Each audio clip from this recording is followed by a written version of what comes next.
Alright guys, welcome back. As we just talked about, we are going to do a turbo swap today. We got the brand new turbo here. It's an IS38. This is an OEM Mark 7 Golf R turbo that's going on a Mark 7 GTI. He knows a little bit, I know a little bit, and we're gonna make this work. But back here is a turbski. We're going to pull that out and replace it. It shouldn't be too bad. There isn't all that much on YouTube really about how to do this, so we're gonna kind of wing it and try and help someone else out, because we know how often people do these swaps. And you got a what's it, a replacement kit stuff from Shop DAP. They gave them all the things you need for the swap, gaskets and studs and all that, and of course the turbo. And this one you got from ECS with the new diverter valve and the wastegate actuator and all that. So yeah, stay tuned, bear with us. We're gonna start pulling the car little bits and pieces off and see how far this gets us. Alright, first things first, we're getting the coil packs out. 10mm on each one of these. Get your grounds out and then take these guys, your posts out, and then take the coil packs out. We got the tube here, and we're gonna take this off, and then probably the diverter valve, and then undo the downpipe. We gotta drain the coolant, and from there we don't know what we're doing, so we gotta learn. And we're gonna teach you guys. Stay tuned. Alright, you're getting the car jacked up to drain all the coolant. You'll need to do that, so make sure you have replacement coolant, some G12 distilled water to mix with it. Over here on top, we went ahead, like I said, disconnected the coil packs, and then go ahead, disconnect your cam sensors here on the side, and then all these other cam sensors on the back, these silver ones. They're real easy. You just pull this little gray tab out and then push it down and they all pop out. So I went through and did all that along the cross, and then this sensor, and then your fuel pump, something like that. And this whole thing will be able to move. I just got to disconnect it from right here. And then yeah, we'll do the coolant. We got a little step-by-step thing over here. I will link this down in the description to help you. It's a little technical, but you'll sit here and go through all the things you need. Alright, he's down there working on the downpipe and the belly pan. I just pulled the air box out, which I didn't think we would need to, but you do, so do that. You got, for this hard coolant line up here, you got a screw here on the side, you got one right here, and you got one over here. Make sure you put them in a bag, label it. Later on, when the coolant's drained, you're gonna disconnect one of these two lines and then move this whole bracket out of the way. Make sure you disconnect this from your turbo, and you'll undo this one here. It actually doesn't come out, it stays with this, but this will give you some wiggle room here. I said in the book, it tells you to take all these solenoids out, but I don't know if we have to. If we don't have to, I'm not going to take them out, because there's seals on them and it's very dusty in this environment, so we're going to try and avoid that, but we'll see how that goes. Alright, one of the next things you're going to do is take the heat shield off the turbo. The turbo is on this side. There's one guy right here. 1, 2, 3. There's one up here. This is a 10mm, and then there's one you got to get from the inside. You know, 1, 2, 3, 4, and then that one. It's not that bad once you realize where everything sits, but that heat shield goes right here. Actually looks a lot cooler without it. Wish we didn't have to run them. Alright guys, next up you got this right here. This is on the back of the turbo. It's kind of hard to understand. He's under there doing it now. I'm going to get under there after he's done and take a look. But just to get these guys, I already got the connector. It talks about up here. That's real easy, that guy. But yeah, once you do all this, then you're actually taking the turbo off, I believe. So bear with me. I'll try and get you guys some up close shit. But at this point, this is how we're looking. Get her to focus. Got that heat shield off. I still don't know if I gotta really take these solenoids out or not, but we'll see. He's back there wrenching. You can kind of see the connector that I took off, just hanging there. That gray guy in the middle. But yeah, This turbo definitely needed replaced. You can kind of hear it here, ready? It's got quite a bit of play, and the wastegate rattles quite a bit. So once we get the turbo off, I'll show you guys. But it whined a lot, like a lot. So he decided to get a replacement, and luckily he did, because it probably would have blew up and it would have been a lot worse. So yeah.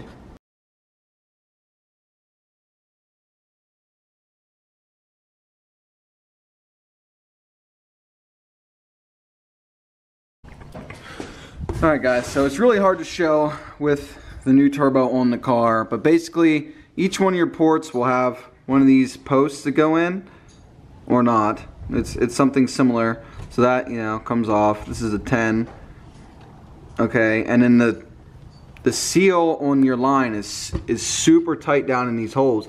It's kind of a pain. You might need someone pulling while you get a flathead wrench under it and kind of twist it so it pops out, and you have 4 of those. So this is the one, this is the main one that's on top, and this post right here holds your heat shield. And you got one right here, you got one on this side, and then you got one more on the bottom. It's kind of a pain, but it ain't that bad. Then you got your 4 bolts on the back. You know, you can't miss those. They're the gold bolts. And then this right here is for your O2 sensor. Yeah, he's working on getting the couple of the last bolts out. But I mean, we've only been doing this for like 2 hours, taking our time really. So you guys can kind of see down there. Like I said, I still don't know if we got to take out these solenoids, but we're literally about to find out. Okay, so I lied. Definitely take these guys off, these solenoids. I took off a handful there. I also took off the big metal coolant line that goes around this, just because, you know, why not? Save us some room and time. We got 1 bolt left on the turbo holding it on there.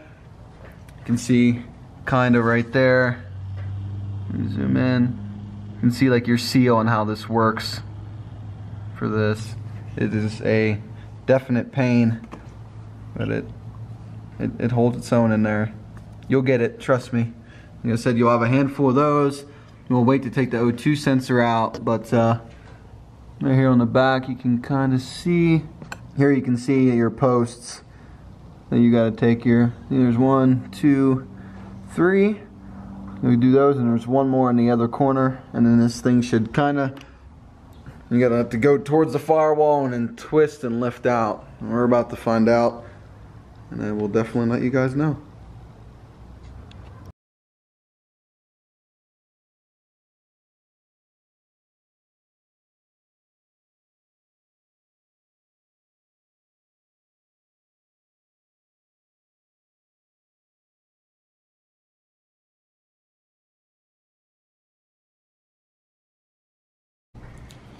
Alright guys, after some pain, some suffering, some cursing, some yelling, we finally got this baby off. You're pretty much going to have to take every line off before it will come out. We thought we could keep one of these bottom lines on. It was like this little short guy. We thought we could keep this on while getting it out. You can't do that. Take them all off. You'll get the hot side out first, or at least that's how we did it. We got the hot side out first and then just kind of twisted it and it pulled right out. The O2 sensor, we just kept on it because we couldn't get it off with it in there. Obviously the actuator's still on it, so yep, that's an IS20. See if I can get in here and show you guys the chef play. You guys can't really see it.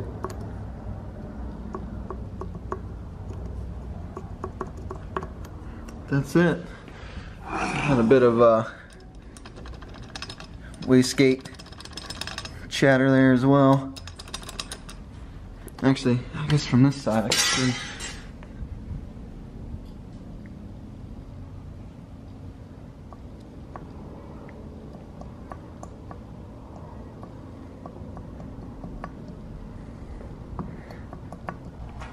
Alright, before you put your turbo on, you want to go through and adjust your wastegate. There's plenty of videos out there. We're watching whatever this one is. I'll link that in. So you want to do that first, and then once you get it into the car, you'll go ahead and do the actual values with VAGCOM if you have it, or whatchamacallit, OBD11. Yeah, it wasn't too bad. It really wasn't that bad getting it out. now that we've done it, we'd probably be twice as fast on the next one. But yeah, getting it back in and fitted, that's gonna be a little bit fun, but we know where everything goes now, so it should be pretty simple. And I say that, but we'll see how it goes. We'll walk you guys through bits and pieces of that. But yeah, you just have to remember for the most part where shit went. But most stuff only fits in one place, so you just have to finagle it. I apologize in advance for the shitty update, but it took us like what, 2 hours? Pretty much. Like 2 hours to get the fucking O2 sensor off. We didn't have the tool, so we ran to Arbor Prite, got the tool, and then it kept like trying to strip the O2 sensor like around, you know, where it touches it. And we tried forever on the ground. So we decided to put the turbo back in the car, try to do it that way. It still didn't want to play. And then we found a torch from the neighbor, torched the living fuck out of the goddamn O2 sensor. And we finally got it out. Then we threw it on the new turbo. We just got the new turbo in. All right, I wound up having to take this guy off as well. I just put it back on. I'm about to put the rest of them in. But you'll need to take that out and your coil packs for the IS38 to fit. So just take them all out to begin with and you'll be good. If you're doing this while the engine's still hot, which I recommend, like if you can, have your engine hot, the way the O2 sensor's hot, and it'll come right out. Get it out while it's on the car so you have the leverage to do so. Also, when you're putting the new turbo in, this line that goes on top, it could possibly get stuck down there when you're putting this on if you're not paying attention. So we did have to back the turbo off again and grab that line and stick it back on. So be aware of that. Now we got all the lines connected. Like I said, he's down there doing the lines on the bottom. And then we got the downpipe and all that shenanigans. It shouldn't take us but maybe like another hour. But I'll give you guys a few updates in between. I'm about to put these cam sensors in, and the coil packs, and the hard coolant line on top. And I'll come back when that's done. I had to change. I look like a fool now. I'm sorry, it's cold. But we got it all together. Car is running. Very nice. Sounds nice and smooth. Got a little smoke from the beginning, but it's because our fingerprints and stuff all over the turbo and the downpipe. Don't be afraid of that. But I don't really have many other tips for you other than to really pay attention where your lines are when you're putting the turbo on. That way you're not having to take it back off to put your lines wherever they need to be. It's a relatively simple swap other than getting that fucking O2 sensor. That was probably our biggest pain, really. Other than that, pretty simple. Make sure you fill your coolant back up if you actually did drain it. Definitely check your oil, which we're gonna do here after we shut down and get it back off the stands. But it's not that bad. It's really not that bad. Time consuming, but not that bad. So that's how she looks back here. I wish we didn't have this heat shield here. It would show the turbo off so much more. But yeah, it looks good. Sounds good.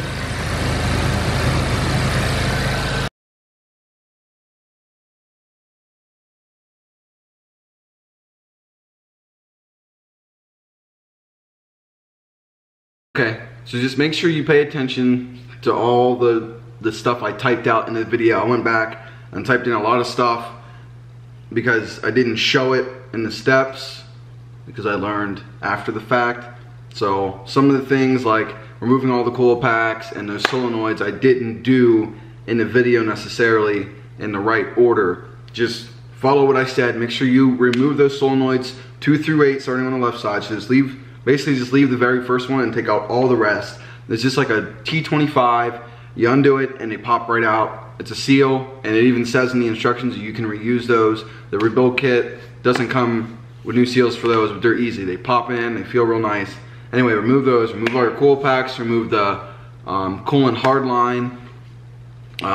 Make sure you have coolant to refill the car. If you never redid coolant before, leave the car jacked up, fill it up, leave the car run, and it's gonna bleed the system on its own. It's just gonna keep bubbling and bubbling and bubbling. Make sure you turn your heat up all the way in the car so that the thermostat will open up quicker. Yeah, but it's all pretty simple. Just follow what we did. Make sure you pay attention to where the lines are in relation to the turbo before you take it off, because there's a couple lines closer to the engine itself that could get stuck down below when you put the new turbo in, and then you have to take it back off and move these lines. That's what happened to us. So just pay attention when you're putting them back on.